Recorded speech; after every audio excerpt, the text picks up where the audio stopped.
Cheers. Hopefully it's good. It is too sweet. I like it's sweet, but you taste the gin. It's weird. It always feels so weird talking to like maybe a make-believe audience. On that note, welcome everyone to our Artist Talk podcast. We have here today Alyssarhaye. Hi. And we're pretty much, I think, going to go through the same line of questioning as Genevieve's because I really like that line of questioning, and I feel like I get to learn about the artists that way. Sweet. Cool. So let's start with childhood. I have here, the question I have is like when you picked up like a drawing tool or art making tool, like I guess like the earliest memory that you have making art. I have a lot of baby era stories that my parents told me that I remember because they've told me so much. But I feel like one of the earlier memories I have is with my mom, where because my dad is also an artist, he's kind of been at the forefront of like, here's some crayons, here's pastel, like try it out. But there was one day where I was hanging out with my mom. I was going to say babysitting, but she's my mom, so she can't really babysit me. But we were hanging out, and she really wanted to do something art-centered with me. So we each had a canvas, and we had to like draw the same things on the canvas, and then we would switch. And then on all my pieces, I would write how old I was. So there's like a big 5 on the canvas. Whose idea was that? They said I would just do it. That's amazing. But I remember this. So I remember like this activity with my mom, and like we both were supposed to draw like a girl's face, and I like did like rosy cheeks, and then I got upset at my mom because then she thought those are the eyes and like drew eyebrows over it, and I like had a tantrum. And I was like, that's not what it was. So that's one of my earlier memories, and that was like oil pastel on canvas. Oh, yeah, me too. I was an oil pastel. Young me. Who introduced you to it? I think I just remember when I was little watching a lot of Bob Ross stuff, and he used oil. So my parents, I think, got me oil pastels just because oil painting was too crazy. And I just mimicked like how he did, like pine trees and mountains over the water, that type of stuff. And it was just on this pad, like a drawing pad or something. It wasn't even that big. But I used a lot of oil pastels when I was little. And then I think I was maybe 8 or 9. My dad gave me oil paints. Like the whole thing, like for Christmas. It was like a set of oil paints, brushes, and that wooden... the palette? Yeah, with the thumb hole. Yes. I don't think it's very ergonomic. I tried it. I don't get it. Yeah, and I did not know how to use oil paints by then, so I was super bad at it, and I hated it, and I cried all the time because I did not know how to use it, and I did not paint until I was in college. Oh. What did you do in between? Drawing. Pencils, color pencils, oil pastel. But I refused to paint. Oh, interesting. I always wanted to paint, but didn't. I had a lot of like doodle sketches, but never like leaned into the painting, and truly did like everything other than painting. So like my grandma, she would take me to the store and buy me like the bead kit. Or back in the early 2000s, there was this brand called like Klutz, I think. Yes. Yeah, and they had like friendship bracelet, how to knit, how to crochet, and my uncles and my grandparents, my parents, they would all buy me those for my birthdays and Christmas. So I'm pretty sure I had like everyone ever produced. Yeah, very crafty. I would like make it and try to sell it to my family. I'm an entrepreneur. Yeah. I had my Lola, my grandma, she had a convenience store. Oh, a sari Sorry. Yeah. And I remember there was a time, I think when my mom was still working. I was really young then, but she was tutoring, and then my dad, worked at a job. They would drop me off at my Lola's store, and I would just kind of help sell stuff. Mm. And then sometimes I'd think of I do like tang in water, and then put them in these plastic tubes to make like the popsicle, the icy popsicles. Yeah, yeah. So I'd sell those. Like I'd try to make money for myself too at my Lola's thing. I love it. It's fun. Good memories. That is, wow, you're born to be a salesman. I don't know. I'm not good at making money. I don't know. Let's think about that statement. Yeah, that's fair. I mean, you went on for 10 years. Solid. But I think that made money. Yeah, that's hard. And I go back and forth on do I want a store? Our store's worth it? And I feel like it's a moment by moment thing. There were some moments when I had either my shop in Portland or in San Jose where I was like, oh, this is great. But then there'd be more days often than not that I was like, this isn't sustainable. Or the time versus effort wasn't really worth it. Yeah, Okay. Why? So if you didn't paint till college, what made you choose? Did you study painting? Eventually, the first classes I actually took at San Jose State was computer arts. And I remember, what is it? I was in this one class where we listened to the SETI program, radio noises or something. It's just a lot about hacking. It felt like after watching the movie Hackers, I'm like, ooh, I could be a hacker. I'm building, doing HTML, and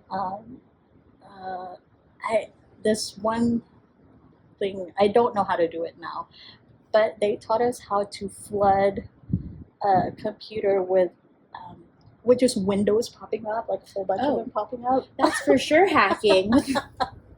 That was really cool, and we did some kind of more conceptual, white noise looking up stuff on the computer. It was fun. Yeah. I didn't really immediately try to take painting at San Jose State, but I eventually got there. What about you?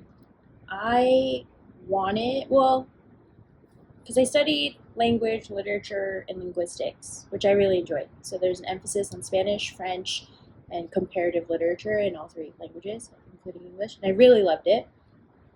I would have loved to study art, but I didn't really have a portfolio because I was very crafty throughout my life, but didn't really focus on a portfolio or know what that putting one together would look like.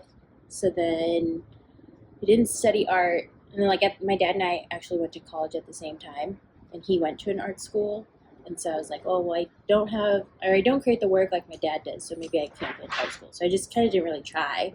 But my freshman year in college, I did take oil painting. That was super fun. As an elective? Yeah, it was so fun. It was my favorite. Really enjoyed it, and did everything from classic, here's grayscale, pan and orange, stack a bunch of objects. I really loved it, but I didn't go beyond that because I feel like I decided too late that I was like, oh, I wanted minor in art or in painting, and they're like, oh, then you'd have to do 5 years. And I think you're at the time I was just like, oh, I have to get out before, so I kind of let that stop me. But then I found my way eventually. Yeah. I think about going back. Can I ask where you went to college? Yeah, UC Riverside. Oh. Pure accident. I thought that I applied to UC Santa Cruz, and so when my best friend got into UC Santa Cruz, our grades and all our test scores were pretty aligned. So sick, I'm going to Santa Cruz, and then the letter never came. And then I got a huge envelope from Riverside, you got in. I was like, I didn't apply here, and I opened up my application, and I did. I clicked Riverside instead of Santa Cruz. I was so upset. I was really upset, and I hated it for the first quarter because I was like, I'm in the middle of the desert. It's so hot. And then I made friends, joined clubs, got a job, and it was fine. But I was very upset. That's one thing I don't know. about you, Oh, yeah. right? Yeah. That's so funny. And funny. I'm so upset. Why did you move here and then decide to go to SJSU, or like did you come here for SJSU? I moved here. I was originally, because my dad's job was originally going to be in New York. Oh. So I was in the Philippines before the move. I had all the like the NYU and like all the other New York stuff and such. But he ended up staying here, and so I went to San Jose State. I did not stay in San Jose State though, because it was expensive, and I actually learned most of my foundation art classes at De Anza. Oh. So painting. I took a lot of photography classes at De Anza. Yeah, but color class. Oh, color class was at San Jose State. That's like one of my favorite classes. I would like to take that. Yeah. Wait, photography, that's amazing. Yeah, black and white photography. And you don't practice that at all then? And I always feel insecure, like being around photographers who do it then. Like, oh, I know a little bit, but Yeah. Even though I took years of it, like over and over in the darkroom, I even after I took all the black and white photography classes, I still did special projects where that one quarter your professor just signs off on a project that you propose. Oh, what? And so I got to do whatever I wanted and take a picture. Yeah. Oh, that's fun. Yeah, I kind of want to go back. Either if it's like take an art related course at a community college, or eventually get my master's in either like studio practice, fiber art, something. But I'm always on the fence of like, do I just dedicate time personally to do those things, or do I go in debt and that route? Yeah. And would you go to San Jose State or? I don't know. I feel like when I was younger, like all throughout my childhood, high school, early college, I was like, I'm out of here. I'm going to be an expat. I'm going to travel, this and that. And I let other things stop me. Ultimately, I stopped myself, but like I was like, oh, there's this, there's that, there's this work, whatever. So I kind of told myself if I were to ever to go back to school and get my master's, I'd like, if I'm going to go in debt for it, I'm going to go out. Like, fine, I'll either go somewhere not in California or I'll go out of the country. I don't know. Yeah, it's hard to go in debt for education. Yeah. And I've had mixed reviews. I've had some professors be like, you don't need to do that. I'll give you my course list. And I've had other professors be like, no, it's worth it being in the community and a cohort and blah, blah, blah. So, I don't know. I think if it happens a little organically, I feel like a lot of things in my life have happened organically in that way that I'm like, okay, I'll do it. So if it were to happen that way, okay, that's a decision. So we'll see. You're so young still. I am. I feel like I'm past that. How so? I can't see myself going back to school with that kind of format of learning. I love experimenting in the studio, but I think just on my own. Yeah. I feel like I went long enough anyway. I went to De Anza for I don't know how many years, and then San Jose State first, and then De Anza, and then San Jose State again. So it was like a lot of school. Was it focus? Like, what was your major? Pictorial at San Jose State. So that was two-dimensional work. Oh, okay. Would you go back to finish? No. Although I feel like I don't want to change anything with my past. Really? Good and bad. Whatever those things are led me here. I live here. That's fair. How about you? I'm like 50-50 on that. Because, up until now, I do all the amazing things that have happened to me. Love it. Love the journey. Met great people, great opportunities, awesome.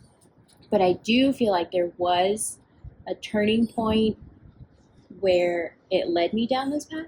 So essentially, my junior year in college, I got accepted to study abroad in Brazil. Super stoked. I wanted to study Portuguese so bad. I wanted to go out there. I was so excited. It happened to be the year of the World Cup. I was like so ready. And I was working 2 jobs plus knitting because I was just like, I got to make money. Because my parents were like, do whatever you want, but you have to pay for it. So I had 2 jobs and the knitting and the crochet to try to like make as much as I could. And at the end, like whenever the final payment was due, I already bought the flight. I already paid for a majority of the program. I think I had $1,000 left. I was short. And my parents were like, okay, you didn't make enough, so you can't go. And I was just like, fuck. And because I already had the ticket, I was talking to my best friend, Jasmine, and I was just like, what if I just flip? Like, what if I just went? And even though I'm not studying, like, what if I just spent the summer in Brazil and just figured it out? But at the time, I was dating somebody, and they were like, oh, like, your project didn't work out. Like, if you want, you can move in with me for the summer and, like, get a job, don't get a job, whatever. And I feel like I let that influence me too much. Like, I let that influence me, but then I think I was also like, oh, well, what if something bad happens when I'm not there? So I ended up, like, reaching out to the airline. Like, oh, family stuff. I think, like, family medical stuff. One of my grandmas had cancer. So I'm like, oh, I have to, like, stay home. I can't go. And so I got the refund. But I always think about that moment of, like, that was kind of the fork of, like, wow, life would have been so different if I just took off. So would I change it? I don't know. I do believe in parallel universes. So I do know that there's an Alyssarhaye that got on that flight and is just like living a different life, good and bad. I don't know. But I do think about that moment or that era a lot. That's crazy that you have a specific moment. Yeah. That you pinpointed it. Mm-hmm. I don't have those. Oh well. Did you have a mentor or someone that you looked up to when you were in college or around that age?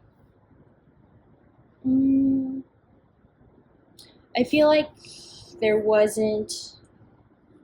I mean, I feel so bad if after this I think of somebody who was like, oh, I know. So seems rude. I know. Me too. I feel like there's somebody. But yeah. Who are we thinking? Who are you thinking of right now? Well, I'm thinking that I feel like I had a lot of female professors that were teaching. A lot of them were French teachers, so that just kind of tracks with, like, the whole French spirit of, like, revolution and, like, we do what we want. But I feel like I had a lot of badass women teachers who just, like, did what they wanted. Like, didn't get married, didn't have kids, traveling, studied what they wanted, dressing super cool. I feel like that, like, I kind of saw that, and I would always joke with my friends, like, I'm going to be the fun aunt that's, like, always wine drunk. And, like, when she visits the family party is, like, handing the kids all these gifts. Oh, but, like, yeah, that's like me right now. Which is super funny because I don't really drink. Like, I'll have a fun cocktail every now and then, but, like, it's like, oh, it's after work, I'm gonna have a glass of wine. Like, yeah, I'm lazy about it. I don't like the headache. Wine's been giving me a headache too. Sugar, man. Oh. Do you like wine? I really like white wine because it's so refreshing. Mm-hmm. And it used to be only red wine would give me headaches, but white wine lately. But I've also been such a beer drinker lately, or for like so many years now, that I think, that just beer makes me happy. Anyway, that's not good. Who's your mentor? I also can think of so many professors that I feel like have affected my life.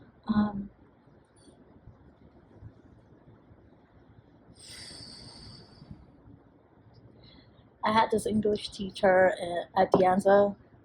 I feel like I'm saying words weird right now. Myself. Okay. At Dianza that I really liked.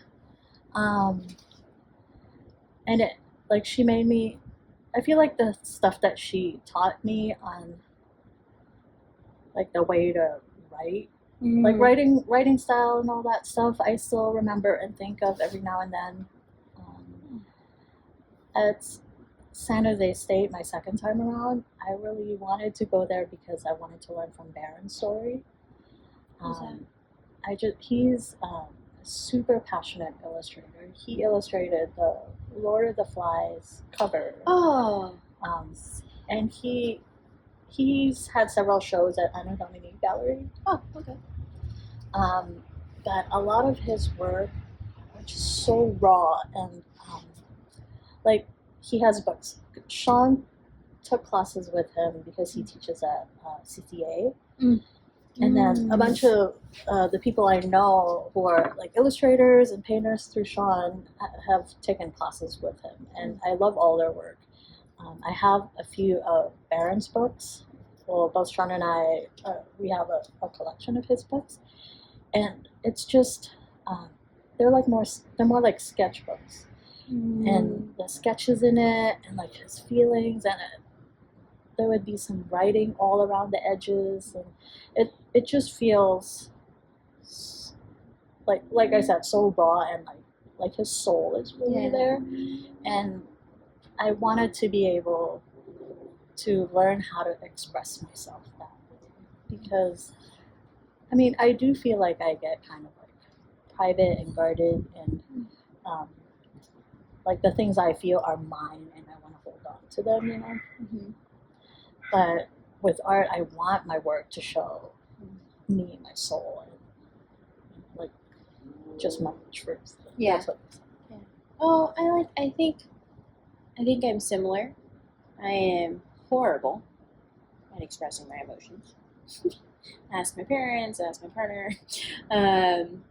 But if I have to paint, I learned like, if I have to paint about it or like make something about it, and then if I'm describing that piece to somebody, tell you how I'm feeling, no problem.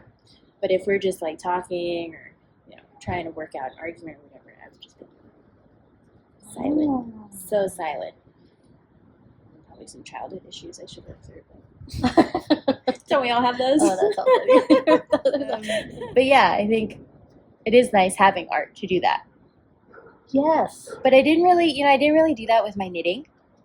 Like when I started knitting, it was mostly because I was just like, oh, I like the colors. Like I get to pick what colors go together, and I could really just zone out. And I would do it anywhere, everywhere, in my lectures, on the bus, just anywhere. I was the kid in college that would stay home and knit, then go to parties. Like never was really into partying, but I feel like with knitting, like a scarf, beanie, blanket, like I feel like at the time there wasn't really anything to express. It was almost like avoidant, or maybe just working through the emotions by zoning out, or like thinking, because there's a lot of time to think. Meditation. Yeah, maybe it's that, because it was very zen. It was very just like, I'm focusing on this,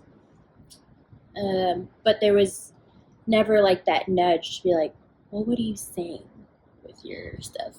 Well, I feel like my work is not emotional either. And when I start to experiment on things, a lot of it is instinct, but also instinct towards the materials, the color. Like I kind of nerd out on, the media, but I feel like the learning about myself and how my brain works comes during the process, but also when I finish it, I'll look at my thing and I'm like, yeah, I really liked doing that time, and then I still try to put really personal stuff in my paintings, but they're secretly in there. Yeah, I wouldn't, like a viewer could just look at it and it's a plant, or it's like a flower, but really it's a it's this flower that I've planted, that I've tried on my yard like 3 times in a year and does not, has not taken. This is what it looks like when I thought I had it. And then there's that frustration, and I connect it to like my emotional state. And so there's all those levels there, but to the viewer, this is Oh, I love that. 2 things. It's similar to knitting. If I'm in a bad mood and I knit or crochet or whatever fiber art, if I'm angry or frustrated, you see it. Like the knit looks tighter, it's more tense. And so I actually have like an ongoing scarf that I just knit. I knit that first before I get to the actual project, so that way all the tension goes in there. Like nobody's gonna see that on like whatever, and then I'll get to the other stuff. Otherwise, the actual pieces would be so inconsistent. And then 2. Okay, so if you put personal things, I'm curious how you view your pieces that have figures in them, because when I first started interacting with you, you did a lot of figure work, and then I learned that a lot of the figures were your sister, Regine. Like you were referencing her. So have you ever thought of like all those pieces as kind of like an homage to your sister, or like do you think of them that way, or just like I just needed a body? Sorry, Regine. This feels a little what is it, self-centered, or I see myself in my sister. Oh, totally. So when I pose her, and I still feel so lucky to have maybe like a person, my thought of myself personified that I can pose. Oh, and it doesn't have to be me. I don't have to try and do it in front of a mirror. Like I just have my sister to, like this last mural, I really wanted a woman hugging a dog. And I drew her a stick figure of the pose. And I'm like, can you please like give me a reference of this? And she sent me a photo, and it just, I feel like all my paintings that has her in it, I mean, all my paintings feel like self-portraits anyway, but are more self-portraits because I just interpret them as me, maybe. Yeah. Oh, I like that. I like that. Do a series of like self-portraits that are self-portraits but not self-portraits. Yeah. I like it. No, wait. Oh, the career. The employment and career. Oh. What was your first job? My first job was a cashier at Nordstrom Rack in Saratoga. You didn't work in the Philippines? No, I did not. Oh.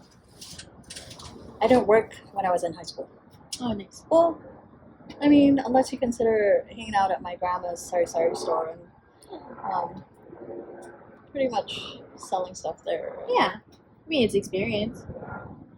That's true. Like dealing with customer service. People.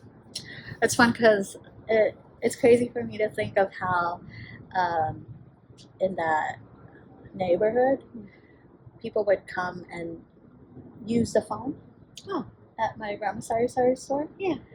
And I'm like, whoa, I'm so old. I lived in that time. Because now we have cell phones. Like, we just have our phones in our pockets. But back then, someone would come, they'll have some change, give it, and then I'll put out a rotary dial phone. And then they'd use it. And that's kind of time travel a little bit. Yeah.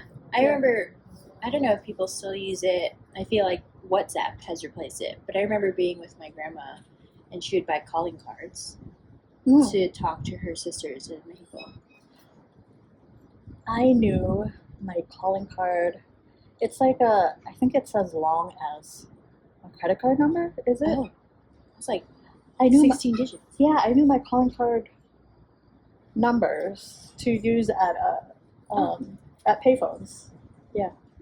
What was your first job? Right after I graduated high school, rock climbing gym, City Beach in Fremont, now called the Peak. But I just worked the desk on weekends, taught people how to belay, And then during the weekday, summer camp. So many kids. I worked a lot of summer camps. It was rock climbing. That was like the first 2 summers. And in college, I did other summer camps with kids. What kind? One was basketball summer camp. Don't play basketball. I don't. I'm not good at that. I've made 1 3-pointer in my whole life on accident. Didn't know what it. But I worked for the men's basketball team at UC Riverside. Shout out Coach Bell, Coach Cutts, all that. But lots of summer camps. So rock climbing, basketball, coding. But I was in charge of like the 6-year-olds, so it was very simple. Like plug this little remote in, and you get to jump the little character. My favorite one, I have to say, it was basically like an art camp. So there's like the dancing room, the stop motion room, the sports out in the field, and then I was in charge of the sewing room, which included sewing, knitting, and crochet. That was my favorite because just teaching the kids how to make something, and they were unstoppable. Like this one little girl, she made me a swimsuit. What? But she was like, I want to say she was 8 years old. So sorry, I don't remember her name, but we only had like t-shirt material, jersey, and I taught her how to use the sewing machine, and which I learned on day 1. I straight up lied in that job interview. I was like, yeah, I know how to use that machine. I learned day 1. But she knew that a one-piece bathing suit had like the straps, and then it goes down to the V. And so she cut like a giant shape out, and like I remember she held it up against me, and she's like, I just want to see the shape. Okay. And then she just cut that twice and sewed along the edges, and was like, I made you a bathing suit. And it was so silly, but it was so cute. Yes, so I wonder what she turned out to be now. Yeah, let's see. So that was 2014, 2015. So she, I don't know, 7. That's like 10. She's like, she's going in high school now. She's probably her senior year. So cute. I hope she's still sewing things. It sounds like she had a vision and just made it. Yeah. At one point, one of the sewing machines broke, and when I fixed it, the needle snapped in half and flew into my eye. It's terrifying. I was fine. But the next day, I go to work, and she made me an eye patch. She like just cut a circle and then sewed it to ribbon. It was so cute. She was really sweet. I feel so bad not remembering her name. It's tough. Yeah. Because with summer camp, I taught science summer camp for years. And that's how I put myself through San Jose State the second time around. Oh, where? Everywhere. But it was with Mad Science, a company that did summer camps, after school programs. So I did part-time after school programs with them, and then summer camps, because in the summer I wasn't going to school. Yeah. That was fun. I like science. I like all that. Well, that explains the color mixing and everything. Yeah. Is that what led you to teaching in art? Because you've had a lot of art students. Yeah, that's probably what gave me the confidence to teach art, and definitely the experience, the classroom management experience. Because we would have like, I want to say 20, 30 kids at a time for just one person. But with summer camp, you're usually with another person, but that's like an all-day thing. So yeah, and towards the end, I was I don't know what it's called. I don't remember. I can't think of the word now. Like the head person. The manager, probably, or like the director. Yeah, something like leader. that. Yeah, during that week. Yeah. That was a fun job. How much do you remember the hourly rate wage you started at that first job? No. Wait a minute. I want to say it was $6.25, but I could be wrong. $6.25 an hour. Yeah. Mine was either $10.75 or $12.75. Wow. But boy, did I mess up! I thought I was making bank, so I was just like swipe, swipe, swipe, and then I was like, oh, where'd it open? Well, I bought my own car. with my cashier job at Nordstrom Rack, making Responsible. $6 something an hour. I got I got an old 635 CSI black and silver two-tone BMW. Two-tone. It was like silver in the bottom, black and mostly black. I don't know if that's what you call it, two-tone. But I called him Murdoch. Bucket leather seats. I felt so cool, just with a tape deck. Yep. It was $3,500, but I still made payments. Damn. And after I think after 2 years, I finished making my payments and it crapped out. Oh. Yeah, I cried. Yeah. I love that car. Damn. And I spent, because through the years, I was no longer a cashier. Like I worked in the men's department, so I had like a little bit more money. But like getting that car fixed was always, $900, $1,000. But I love that car. Murdoch. My first car, I was very fortunate. My dad, I grew up with my dad being in a band. So by the time I had to go to college, one of his bandmates had a 1992 gray Volvo station wagon. I love Volvo. I love Volvos. I love station wagons. Yes. I love a hatchback. A boat of a car. It was so long. And it had gray. And over 100,000 miles on it. Because the guy he bought it from would drive like from the Bay Area to LA all the time. Oh. But he didn't really buy it because he traded the guy an art sculpture. Nice. He made a sculpture at school, and then they traded. And so I was like, okay. I named that car Chancho because I'm super into Nacho Libre. Still, I could recite that whole movie. But yeah, I named him Chancho. Great car. Lasted me all 4 years, and then like literally a month away from graduating, it just didn't turn back. Then I think my dad fixed it, and he had it for like another year, and then somebody crashed into him, and they said it was total. So we didn't keep it. It's a good car though. Yeah.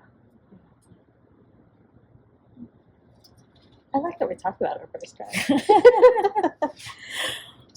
Career. Is this the dream? Is it your dream to be an artist? Yes. Yeah? Yeah. This is definitely the dream. Yeah. What about it?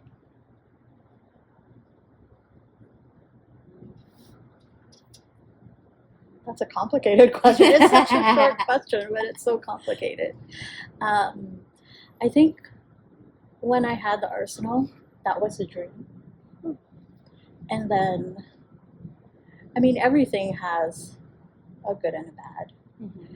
And it was a lot of fun, but it came, like, eventually it became more bad than good, for me at least, But I always think it was amazing that I had that part of my life. And then what I'm doing now is a dream. It's crazy because sometimes like someone would call me or a friend would call Sean and like, it's a Tuesday in the daytime, like in the middle of the day, and they'll go, oh, what are you guys doing today? And his answer is like, we're gonna drive around and look for a mocha cake for Roan. And I'm like, on a Tuesday. So it feels surreal, especially living here in the Bay Area. Yes. And I feel so lucky to for things to kind of be like kind of fall into place. I wouldn't say fall into place because it was definitely a journey to get here. But for things to work out where I'm here, and even now it's like I'm still working things out. It's not successful. I don't consider myself a successful full-time artist because I feel like I have a long way to go and still things to do. but I contradict parallels and contradictions. But I contradict myself sometimes, because then some days I'm just like, well, I'm pretty satisfied. This is Yeah. it. Yeah. Like, I'm done. I could go right now Damn. and be satisfied. But then some days I'm just like, I still haven't done this with my art, or pushed it like further or crazier or like weirder. Yeah. Yeah. Oh, interesting. Wait, I'm curious how you define success then.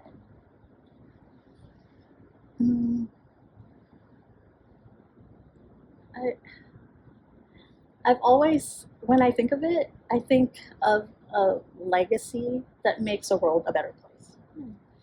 And I feel like when I leave now, I can think of a few things that I've done that have made some people's lives better, but maybe not. But I guess like a legacy that like affects the world in a grander way. I don't know. It feels a little bit like I could still do more. Yeah, that's fair.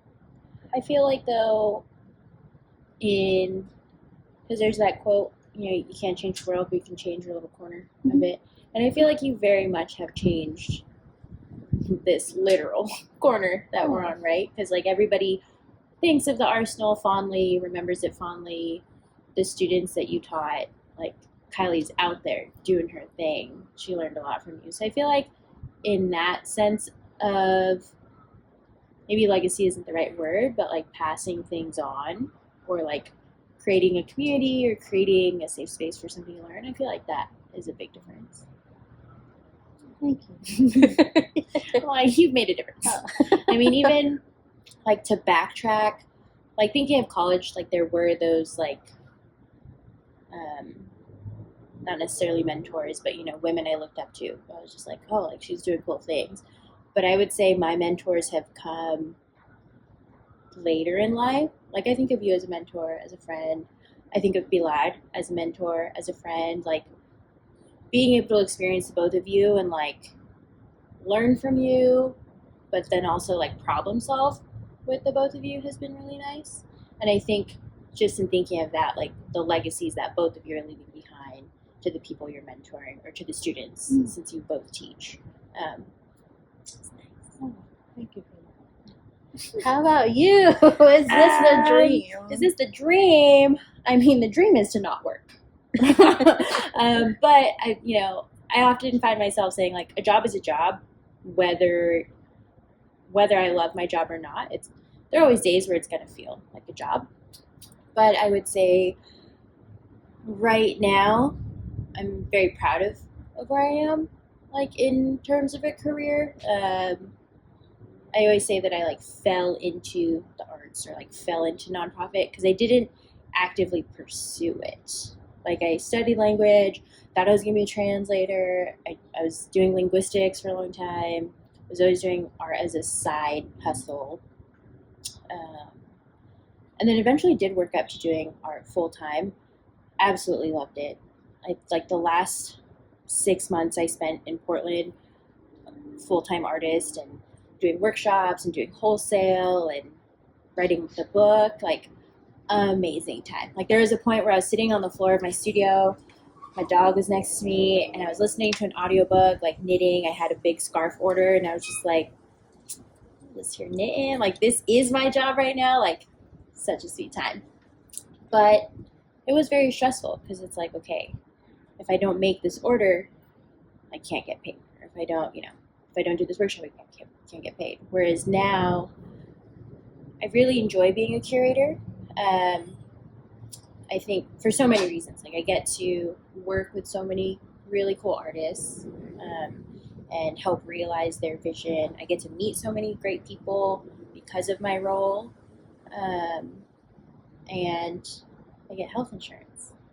And I think health insurance is such a nice bonus, but like I get to still be in the art world and then not have to rely on my paintings or my knitting to pay my bills, which is really great because then it's like I could get as weird as I want or as ugly as I want, or I don't even have to do it if I don't want to, kind of thing. So I would say that this is like the ideal career choice, I think. And it seems like a career that also gives you an opportunity to change trajectory or contribute to careers of other artists that maybe Yeah, you like and Yeah. enjoy and believe in. totally. And Yeah. I almost want to say that it seems like you were molded for this.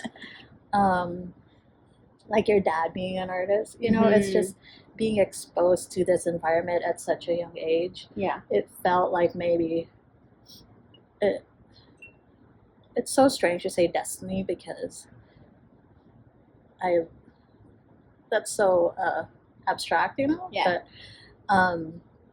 But it feels like it pulls you, Yeah. and that maybe you have a desire to try other things, but it seems that this one's always trying to Yeah. pull you back. Yeah, I've tried to quit art a bunch of times. There have been several points in the last 10 years where I've been like, oh, I'm just going to do this as a side hustle. I'm going to go take this job, or I'll do linguistics, or I don't want to do art anymore. I'm just going to do like the admin side of grant work, nonprofit artwork. But then I feel like every time I fall into that rhythm and like lean into whatever that opportunity is, some art thing will kind of like pull me back, and I'm like, okay, yeah, I'll try that. And I do a lot of like, if somebody's like, oh, like we want this, could you do that? Yeah, I can do that. And then it's for sure figuring it out. Like the book, I had no idea how to write a book, but somebody was like, oh, we like your voice on Instagram. Would you be interested in writing a book? Like, yeah, I can figure that out. Or even with this recent project, oh, do you know how to create a digital design and vector it? Yeah, let's do it. So, and I get that from my parents. Both of my parents have a very like, I want to do that, I'm going to figure out how to do it. That's amazing. Yeah. That's not common. Yeah. Yeah. And you have a presence. Like you brighten a room. You light up a room. I think that's more the term for it. But Thanks. yeah, definitely. Yeah. Oh, that's nice. You know, my mom says I'm her ray of sunshine.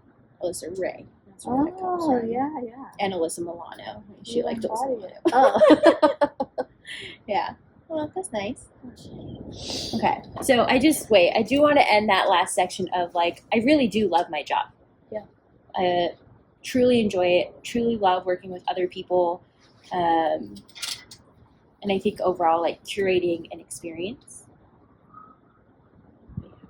I just don't want people to And know. not a lot of people get. It's like a job that not everyone gets to do. It's, Yeah.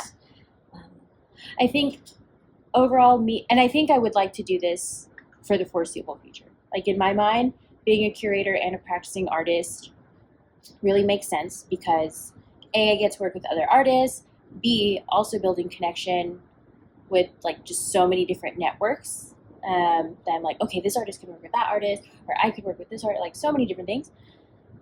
But then C, like it just makes sense. One time David told me that I make sense to him, like for him to be dating me. He's like, it just kind of makes sense. And at first we were both kind of like, that kind of sounds sad. Like it almost sounds like settling. But then we were like, no, like it just, when something just feels natural and makes sense, Yeah. like, oh, that's nice. Yeah. It makes sense. Yeah.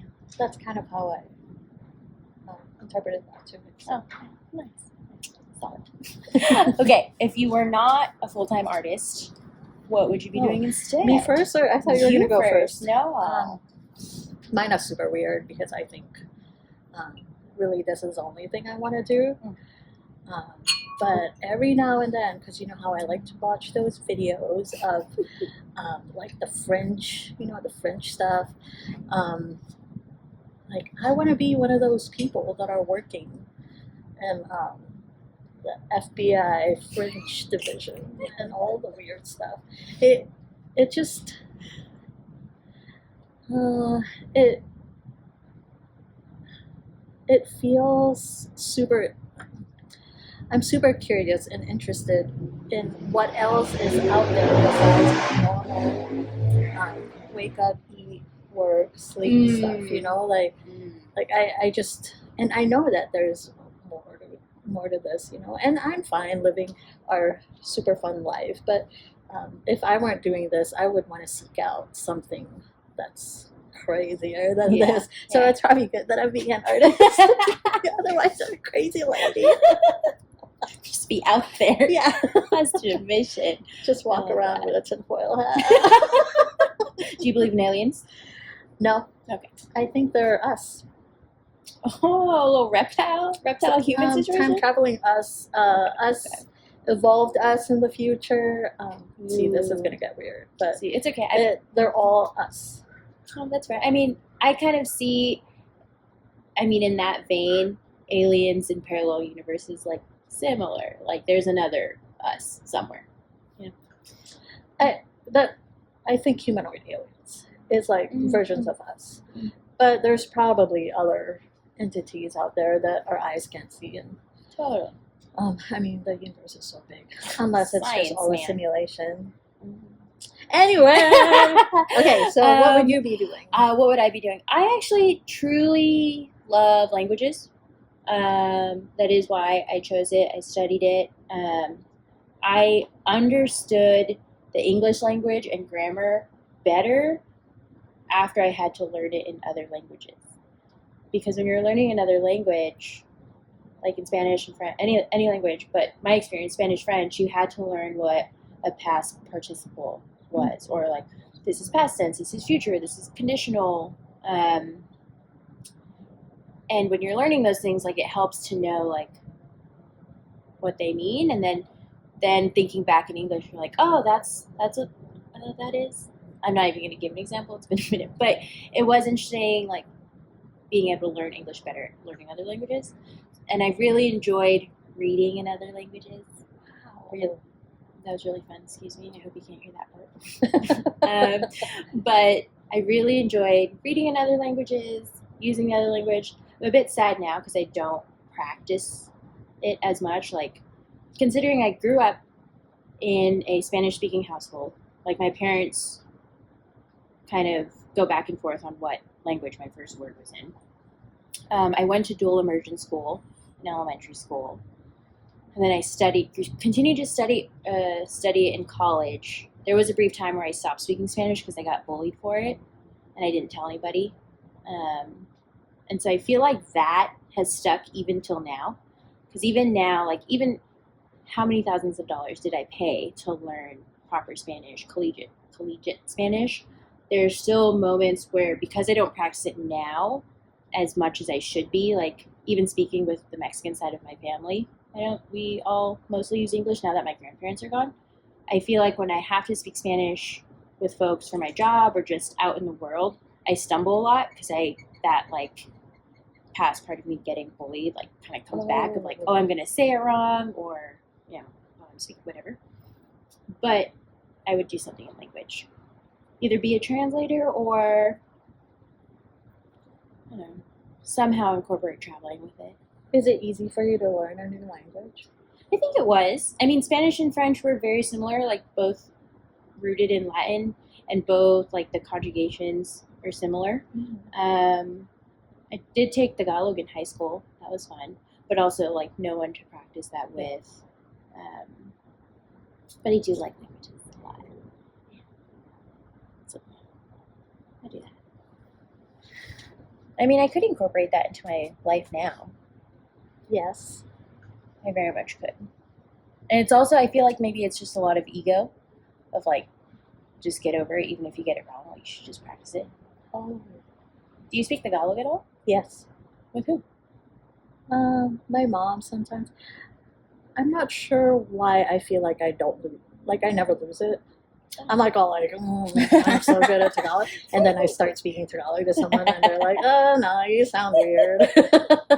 Yeah. I do forget some words, but also because I don't have anyone to speak it to. Yeah. Wait, question. Do you think in Tagalog? No, I do not. So when I first came here, that's a good question. When I first came here, I thought in Tagalog, and then I would have to translate in English. But I don't know when that switched, because now I think in English, and when I speak in Tagalog, I have to translate. So Interesting. yeah, maybe I'm not as good at Tagalog as I think I am. We'll see. My Lola comes here in Cute. a couple months. That's sweet. And what's the best part and the worst part? Oh, of our careers now? Yeah. For me, because I don't have a regular job, so I think managing finances, that's maybe I've never been good at managing finances, but I think that's probably like the most challenging part of being a full-time artist. The best part is getting to do all these projects and having my name on, I don't know, how many story building was that tallest one? 6, 7? Yeah, maybe 5 or 6. And that's pretty cool, because that's also a job that that's not very common for everyone to have. And future projects that I have lined up, like a couple of them are super cool that I'm really excited about. So the projects, I think, are the best part. I was reading I'm still reading it. I haven't finished it, but my recent Vonnegut book, it's called Bluebeard, and it's about this one-eyed artist from the abstract expressionist time. Yeah. And a writer asked them, what was your favorite part, or what was the best part of being a professional artist? Is it the accolades, selling your first big painting, or like a good, review from a critic, or your first solo show? And he said that if they put me in a capsule with my art supplies and shot me out somewhere into outer space, he would still be happy, because he would have the opportunity to lay down paint. Oh. And so the best part is being able to just do it. Yeah. I like it. The worst part is, I feel like, for me personally, inspiration always hits when there's something else I have to do. So, like, right? A job is a job. There's, whatever job I ever have, there's always going to be admin. I hate admin work so much, but it's part of every job. But I feel like those moments where it's like, oh, hey, here's like all this admin work you have to do. It's like, but I want to be doing that other stuff. So I always have to remind myself, like, okay, spend today doing admin work, because tomorrow you get to go to a museum. So then that's the best part of, like, with my job now, I get to go to a museum and it's work. And I get to bring colleagues with me, interns with me, and I'm like, look at how they hung it. How would we do it? Or like, read this statement. How would we write about it? Or we'll go on artist studio visits, which I absolutely love, because it's just hanging out with other artists and like doing this. And then, I'll have one of my colleagues just be like, okay, I want you to take pictures of the whole studio visit, because I want to see what they zoom in on, like what catches their interest. And I'll have the other colleague, I'm like, okay, you're asking the artist questions, or we're both asking the artist questions, and then I want you to write a 1-page about what you took from it. So like, I'm having them write mini profiles on the artist.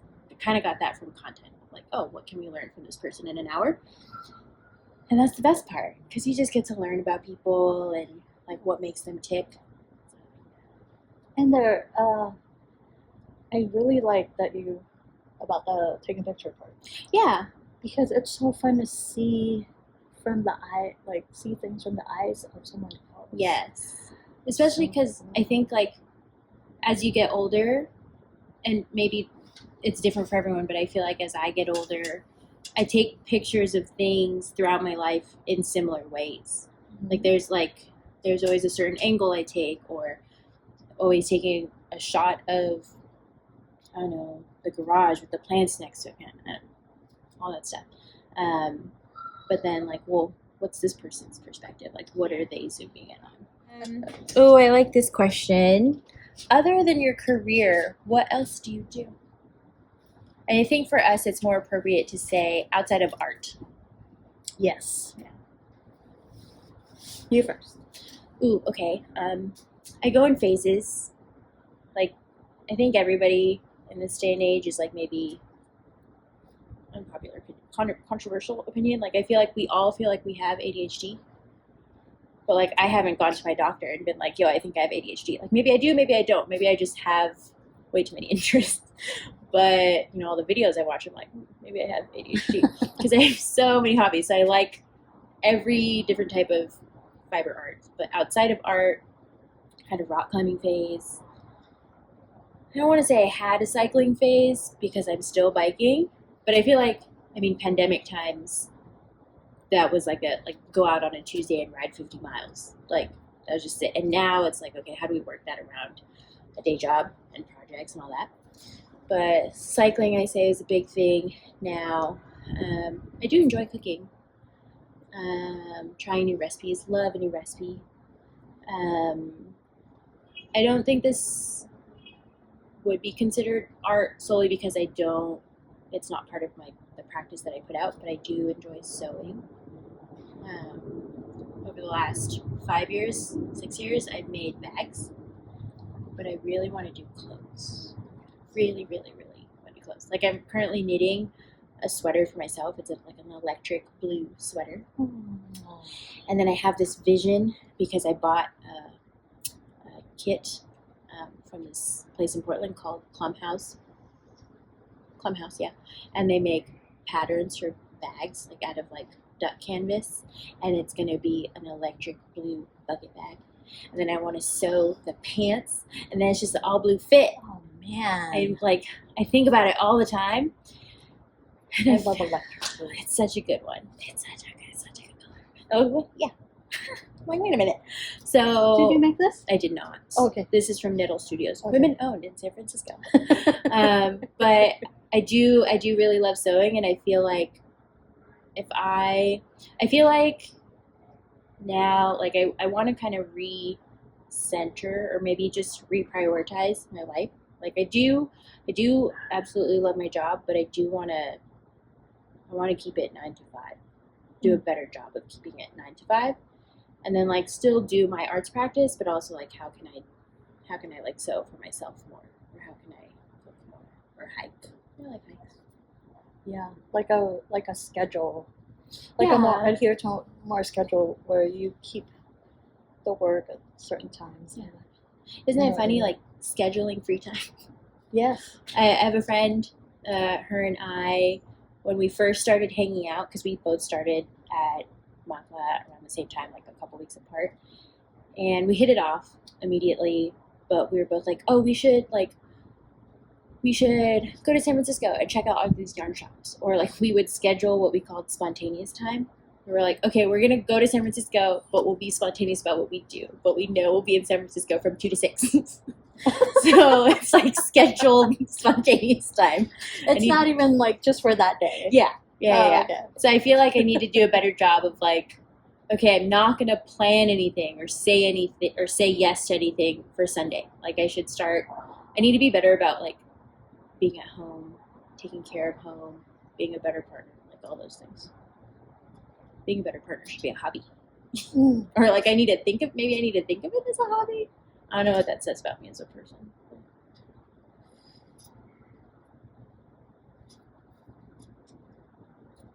I don't know.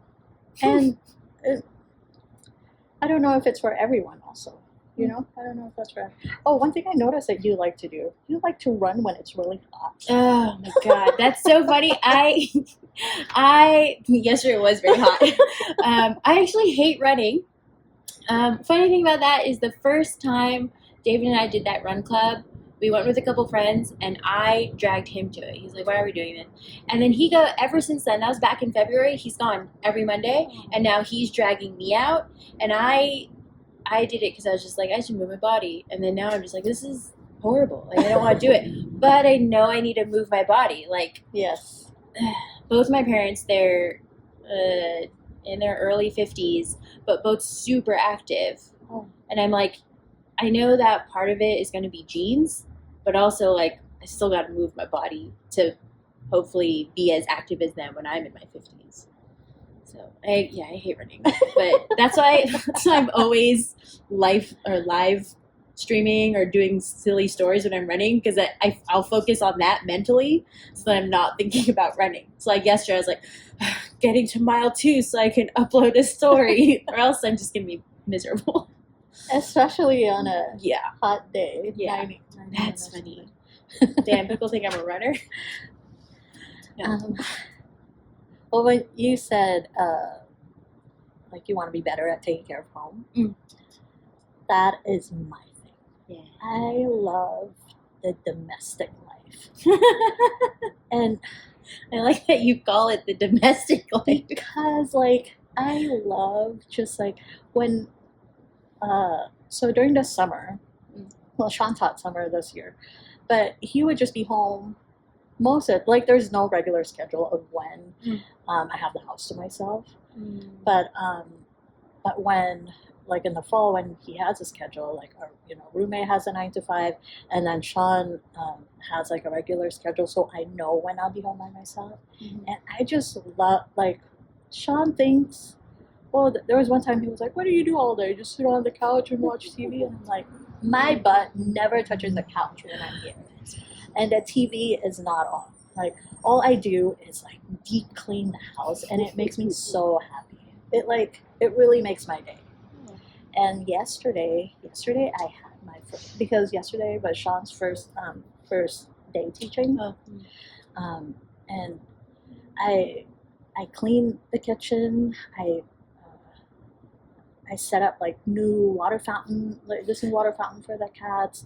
I rearranged stuff, moved the plants around, made carnitas, like slow cooked carnitas with butternut squash, and like when Sean got home, he has dinner ready, and I'm just like, I love the domestic life. I can see it. Yeah, and just like picking out plates, looking at Anthro Living. Curtains.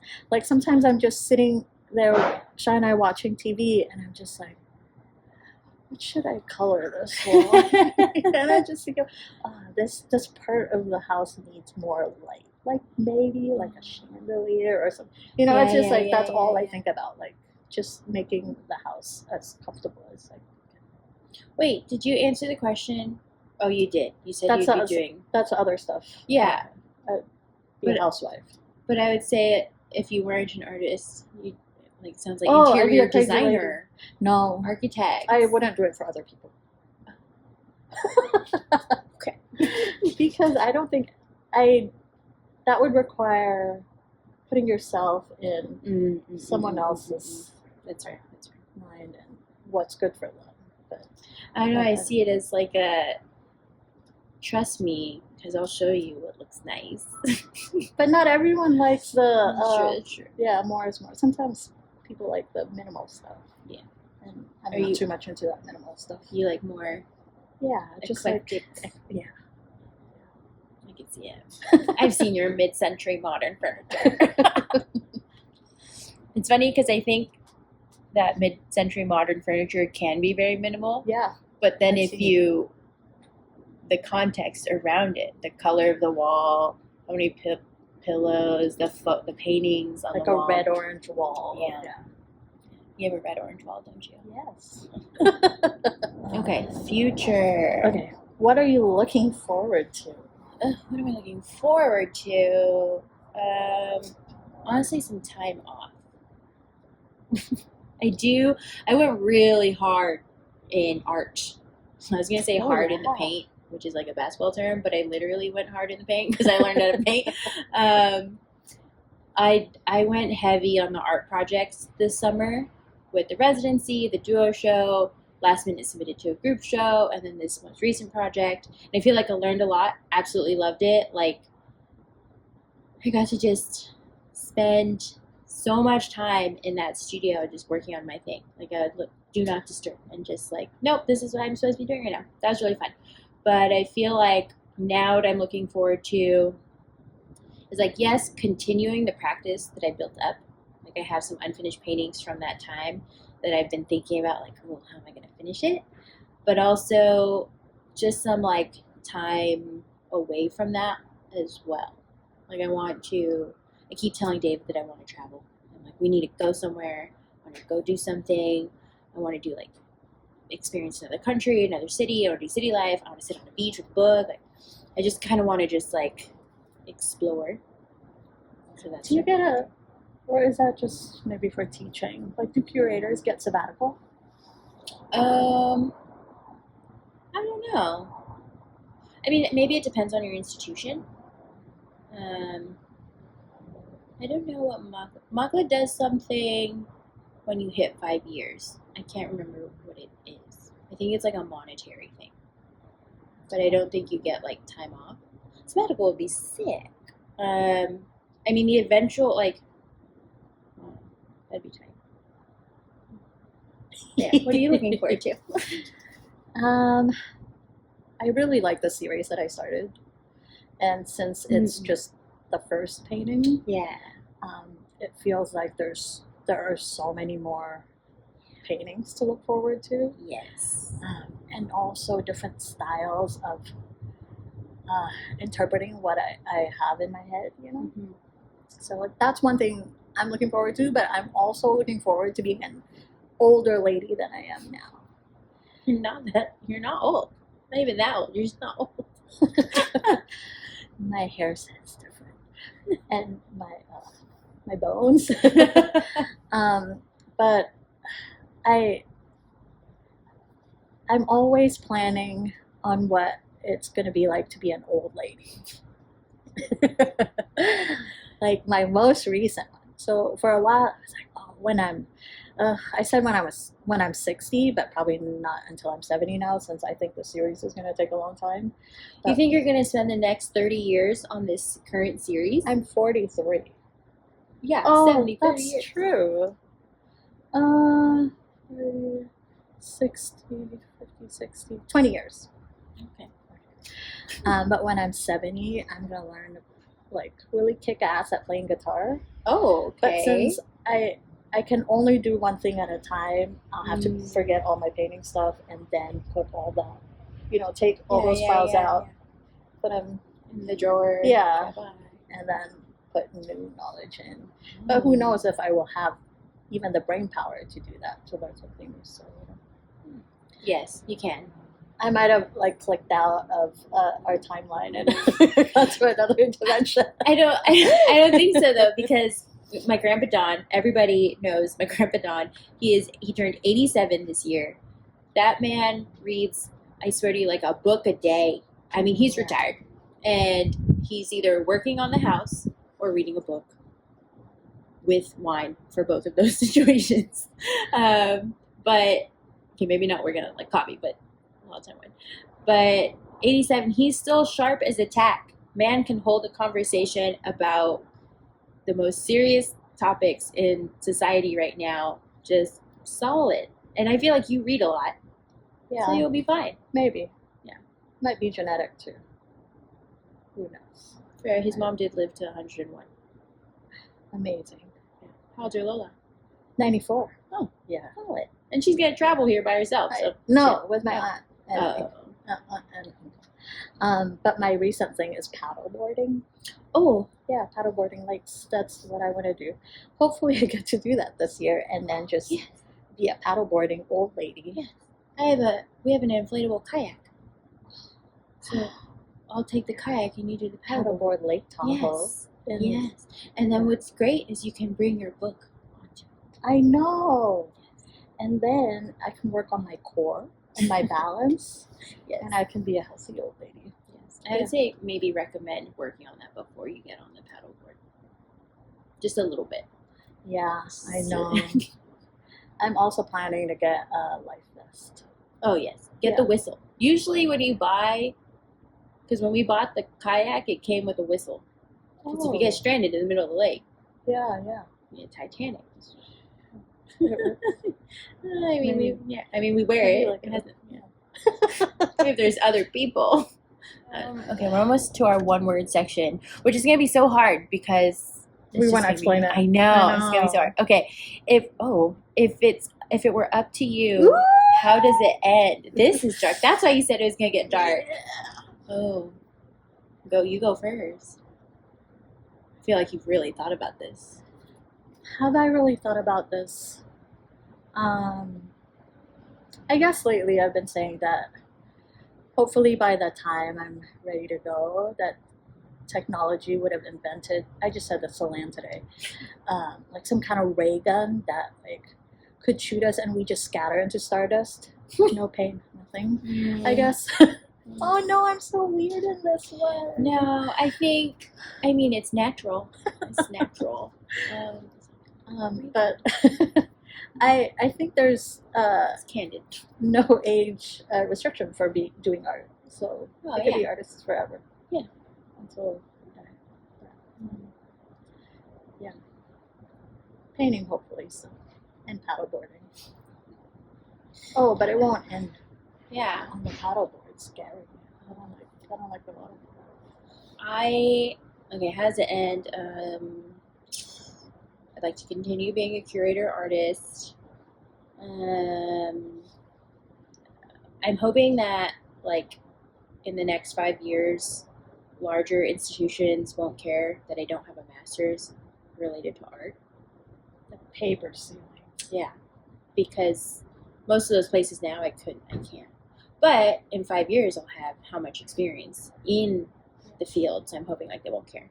So then I could continue being curator. I'd like to curate somewhere else outside of California. In California too, but East Coast, out of the country would be crazy. Like just to curate, whether like guest curate at another museum or curate an event art related somewhere. I'd like to do that. I'd really like to do all the things that I'm still doing now, with more travel and more of all those things that I'm looking forward to. The end is so far for The you end- still. Yes, we don't know. I do have, when I read that, how does it end? I've had a dream before where there's this song by the band M83 called Wait. Super cinematic, like rock, solos, like super hip indie song. But I've had a dream that I die in a car accident with that song playing. Oh no, it's so scary. It's super scary. So I actually don't listen to that song in the car. And it sounds like a painful way to die. I hope it's quick. I hope whatever death I end up experiencing, I hope it's quick. I hope it's when I'm minimum 90. If I'm still driving at 90, maybe that's why I crashed, But that when I read that question, I immediately thought of that. Because I've thought about that like since college. Okay. We have now reached our one-word answer section. So one-word answer, quick questions, no explanation. This is going to be so hard because the favorite book one, I was like, I have one for each era of my life. So, Oh yeah. There's so much to explain there. there's so much. Okay, maybe we do one word, rapid answer, and then if there's one response. No, okay. Got it. Okay. Comfort food. Deep fried everything, I guess. Oh no. That's not one word. Right now, tiramisu. Okay. Sinigang. Ooh. Digital or analog painting? Analog. In bed by what time?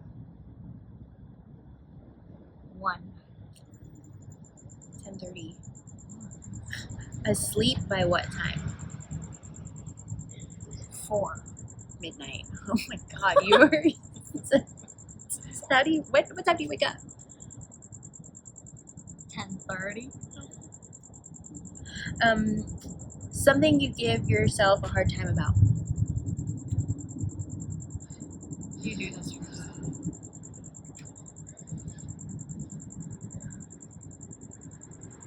Something I give myself a hard time about. We totally did not review this. Yeah, we didn't. We never Well, I are. feel like I did, and I was like, something I'm hard on myself about. I often ask, that's not one word, but I often ask myself if I'm being immature about like an emotional situation. I'm like, should I have just brought that up? Or should I have said something? Most of the time the answer is yes. But I don't. Oh, okay. Okay. What I love is that this was your question. I know.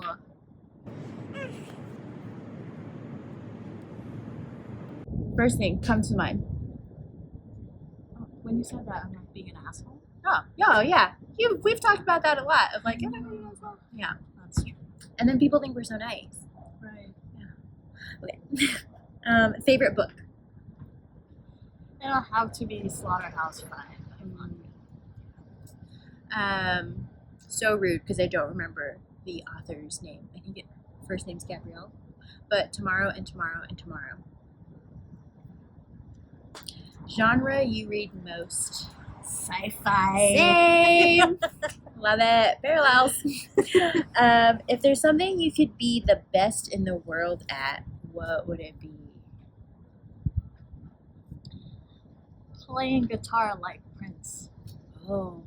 I don't know. I'm such a frustrated rocker. In a different life. Similarly, improvising on the saxophone. Yeah. We're definitely not being good at just One word. Give me one word. Okay, favorite color? Green. Greens. All of the greens, really. Genevieve Or a was rust. so good at answering. It's hard. I feel like I really have to like explain myself because like even the book one. See, I'm gonna explain it. There's a time like high school era book thief, fantastic. Mark Zuzik, everybody should read it. In college, there are too many to count. But even now, like I feel like the book it just hits me. Like Tomorrow and Tomorrow and Tomorrow. I was grieving for that book before I finished it. It was so good. I need to read this. Yeah. In your opinion, what makes a good book? Like, what makes you keep reading the book? When it's insightful, when I learn something, when it changes my view of something about how I go through life. Oh, yeah. And it did change. Slaughterhouse-Five did change. You gave that to me. I'll read it. Like how I feel about loss, like how I approach loss and the passing of time, and how I think about it all the time. Wow, I really need to read it. I think about all those things. Thanks for coming to our artist talk. Bye.